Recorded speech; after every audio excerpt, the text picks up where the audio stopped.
Hello, I'm Emma Durr with the Rockbridge Report. We have with us today Dr. Stephen Wilder, who's the Supervisor of Career Education at Rockbridge County High School. Thank you for being with us today. I'm glad to be here.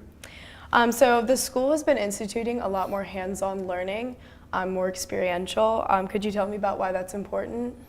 Sure. Well, we all recognize the importance to kids of getting involved in real-world activities and how much of a difference that makes in their learning. So we've decided to add that to the entire school, really, not just the career programs, but we're starting at the career programs. It's called Project-Based Learning, and it's something we've been doing for a while in our career programs.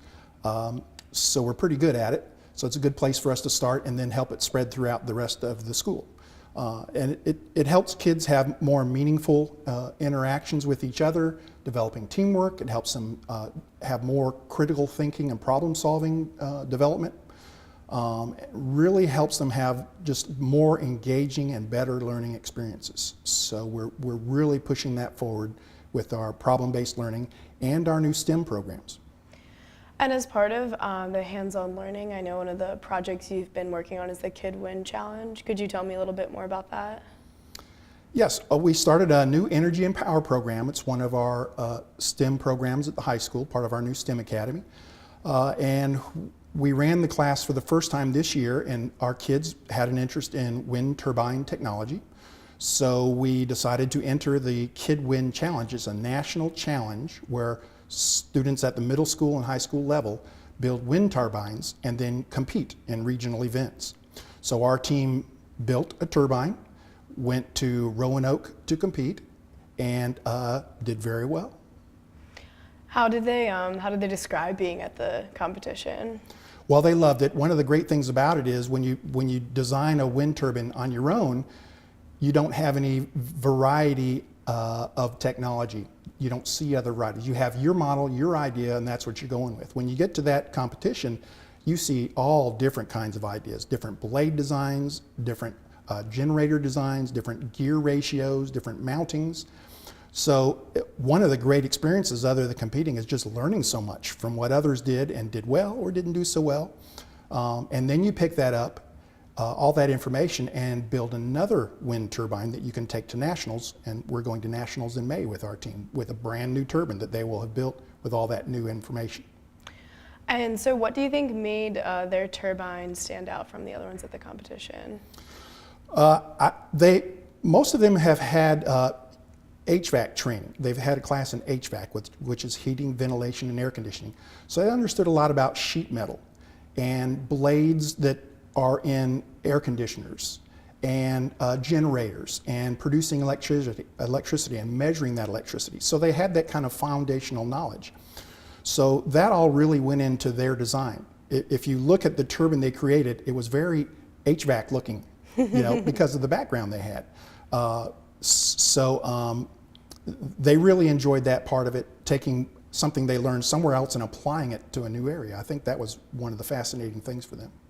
And this was the first time you had sent, or Rockbridge County High School had sent a team to Kid Wind? Yes, first time with our Energy and Power program, first time with Kid Wind, and I'm just amazed at the interest in even thinking about it in the first place. As soon as the idea was introduced, they just jumped all over it.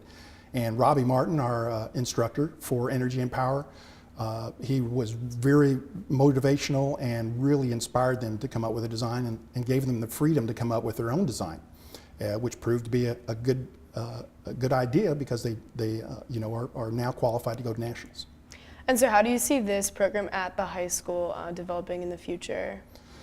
Well, the first time you enter a Kid Wind, as I said, you haven't seen other designs, and you're not sure really where you could go. Now that they've been and they've seen other designs and they've made other connections, they will be able to rebuild their wind turbine, and that's what they're working on now. They're rebuilding their wind turbine to compete in nationals. It'll be a completely different machine. So they will do a rebuild, they'll do better. After nationals, they'll again see that kind of a difference in technology, different in blade types and designs and things. They'll bring that back to school, and that's when they'll probably build the wind turbine that will be mounted over our school and actually producing energy for our school. That's amazing. So what kind of skills are you trying to foster in kids in these sorts of programs? Well, the main thing with KidWind and with the STEM programs is thinking, asking questions, inquiry, design and build. So it's higher order thinking skills and really engaging and memorable moments in education. The things these kids are doing, they will remember for their entire lives.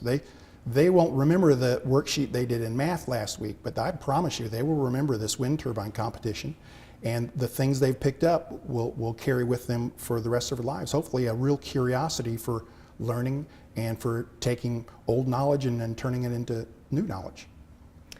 So it seems like part of these programs is sort of geared towards kids who might be college bound, but then also geared towards kids who might be more vocational bound.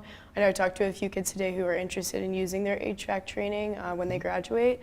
How are you kind of catering to both groups of people in the best way possible? Sure, our STEM Academy is designed to have multiple exit points through the pathway, and the pathway extends all the way from middle school through four-year college and beyond.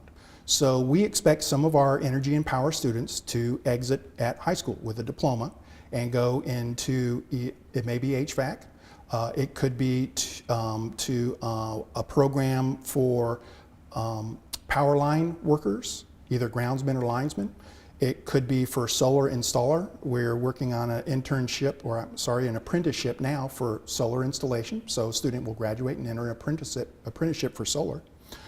So there's a lot of things they can do with just the diploma. If they decide to go on, there's a 2-year level and a certificate level at the junior college that they could exit at that point. Go on, get a little more training, go to the linesman boot camp at one of the community colleges or another trade school, or they can stay in and get a 4-year degree. We have an agreement we're working on with JMU for renewable energy that they'll be able to take some of the credit they've earned here at high school onto JMU and major in renewable or sustainable energies. So every pathway we're building has multiple exit points. So it's meant to meet the needs of college bound and non-college bound. And it also seems to be moving away from standardized testing and more about learning how to do things. What would you say to educators who are still kind of believing in the standardized testing model? Well, I think just about all of us agree that there's too much standardized testing. In fact, the Department of Education came out with a new profile of a Virginia graduate this year, which dropped the number of standardized tests required. And one of the reasons they say for doing this is that so that students can get more real-world experiences, more work-based learning experiences. So they want our kids to get out there and do things as opposed to preparing for a test. So certainly the mentality is changing. With the profile of Virginia graduate, the emphasis is moving away from purely a content and academic side to career development, career exploration, problem thinking, problem solving, and even citizenship is a very important part of the profile now. And then what are some other new projects that are coming up at the high school? Well, our new STEM Academy, it's called Solutions, the Solutions STEM Academy.